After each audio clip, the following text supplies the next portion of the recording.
Losing time, I'm fading fast. I just wanna make it last. Try to let go of the past. I close my eyes, embrace the blast. G'day, thanks for stopping by.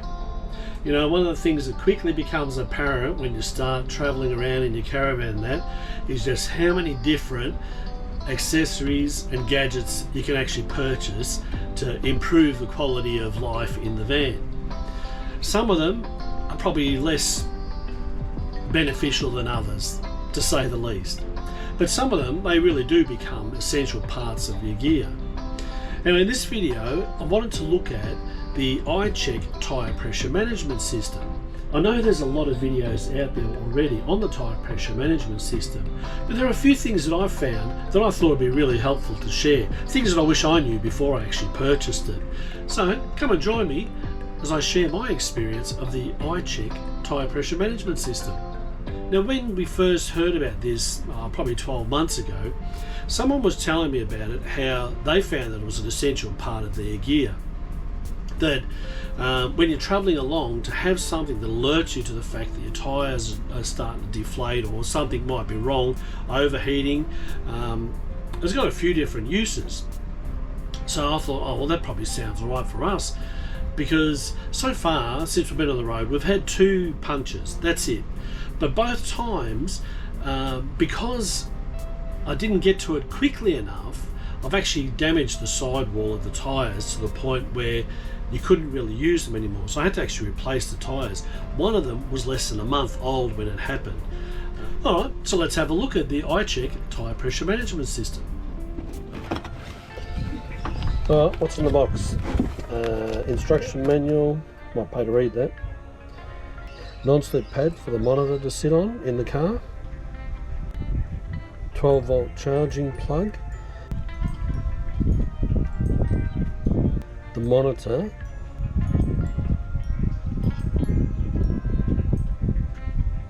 Dust caps and lock nuts. Battery removal tool. And of course the 10 tyre pressure sensors. Each one is numbered and calibrates to a specific tyre on the car and van, as shown in this diagram.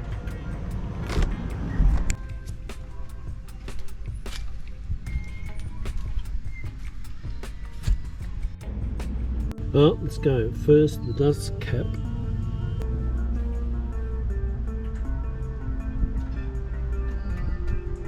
Then the lock nut.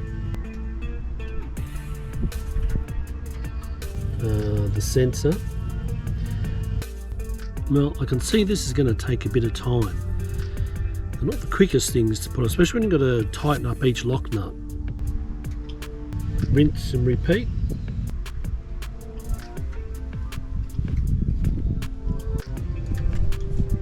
Right, so the monitor seems to pick up each tyre as the sensors are fitted.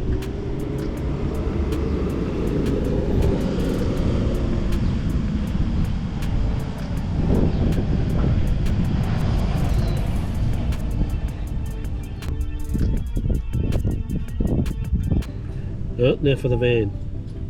Gets a bit hard on the knees.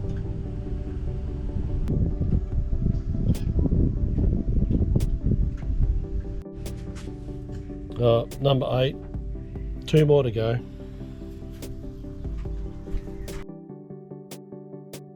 Oh, good. It's picked up these as well.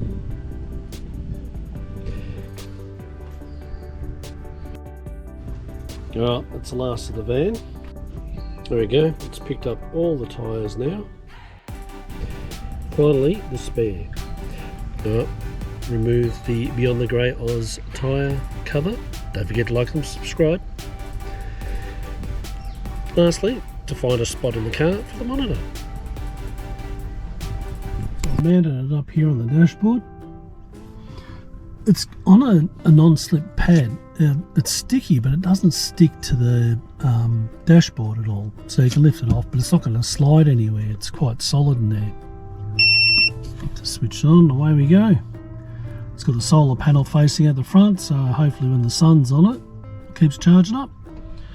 So it seems that it is relatively easy to do. It's a bit of mucking around, but overall it's pretty easy to do it, to get the sensors on and get them working. You don't really have to do much, which is good.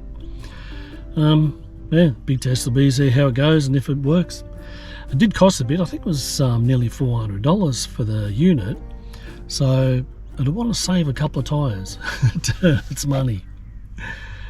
Alright, we'll see how it goes. Alright, so I've been using the tyre pressure management system for a little while now, and one of the things I notice is all of the wheels show up on the screen of this thing.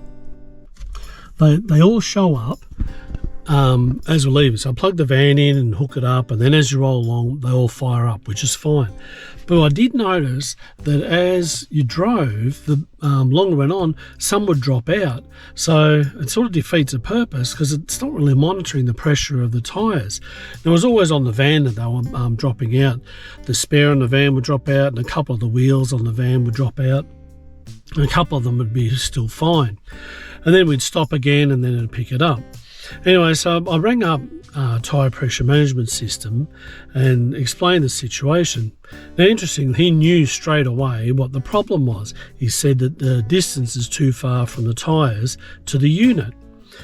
And so I asked him if there was a solution. He said, yeah, you can buy a booster for it. And anyway, I questioned that. I'm thinking, well, if you know I need a booster, why isn't it included? Why sell a product that doesn't actually work on my van? And he said his reasoning was that not all vans need it. If ours is out of range, then I'm assuming they all would be. Certainly the spare tyres, which are always on the back of the caravans. So I think you'd struggle to find any dual axle caravan that would be within range, and yet you have to buy it as an extra. Anyway, that was his reasoning for it. So turns out I had to buy this booster. So it cost me $70 to get the booster and have it delivered. So now, altogether, I think the units cost about $470. So it is quite expensive for the tyre pressure. But anyway, it came today. So this is what came in the mail. The thing from tyre pressure management system. So I'll go and open that up, and we'll have a look and see how this works. It would be nice to get something that it's just plug and play. Well, hopefully this works.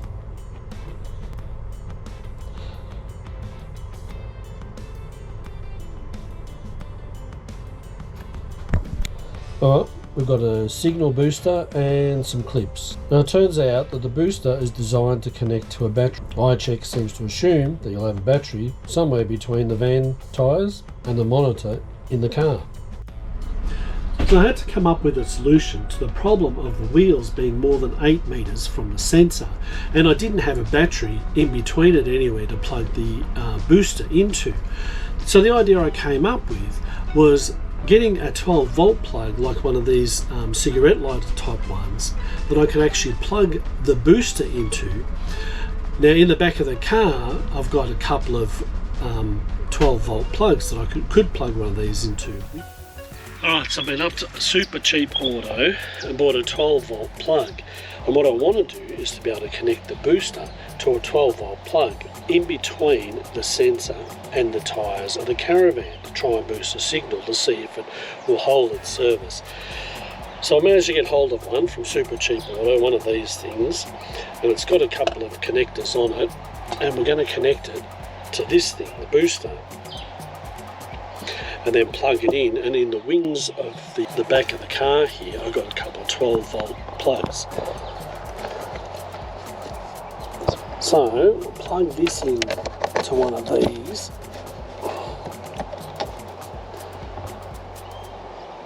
that's in there, and that should fire up the booster.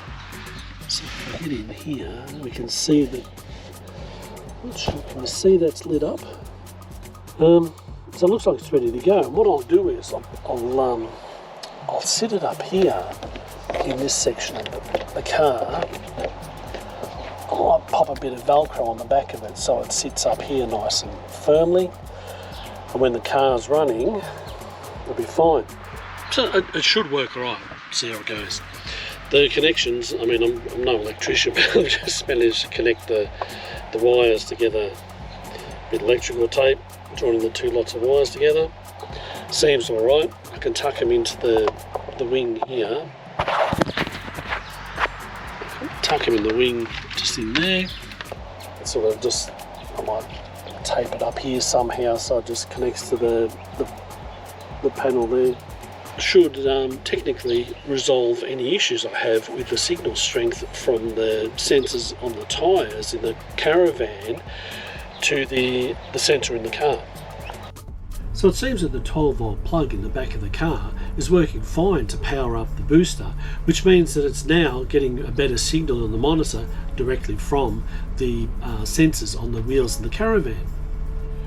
One of the things I'm not a big fan of are the lock nuts, believe it or not. I know they provide extra security, but I tell you what, when you get onto a dirt road and you've got to drop the tyres of the car and the van, that's 8 of these you have to go around and undo before you can get to taking off the sensor. You've also got the dust cover, which actually gets in the way a bit too when you're trying to use the pressure gauge. So, and then when you do air up again, you've got to actually take them off again, or put them on, or leave them off, whatever. But the thing is, I found that to me, these are more hassle than they're worth. So I haven't worried too much about them. With the monitor, it's great because you can set it for 2 different pressures. Like by pressing the set button 5 times, I don't know if you can see this, I'll try and get it on camera. But if you press it by 5 times, 1, 2, 3, it changes it to off-road mode. But the thing with that is it only gives you 2 options. And what I've found is there's probably 3 different tyre pressures that we use anyway. One when you're on the normal bitumen road, which is up over the 40 psi. Then when you're doing the dirt roads, you drop it down to around 30, 28, whatever. And then there's sand, which you drop it right down to 20. So there's actually 3 modes. So you can only actually use this in 2 modes. So that's a bit of a limitation on that. And lastly, there's this gadget here, which is used to undo the tyre sensors to change the battery in it. Now these batteries, apparently they last for about 2 years, but you will have to replace them eventually down the track. And this gadget here is used for that. You put this in this side, you can take this other bit off, pop it over here, and then you just twist it around. Well, actually, help if I put it the right way around, I suppose. Twist it around and undo it that way.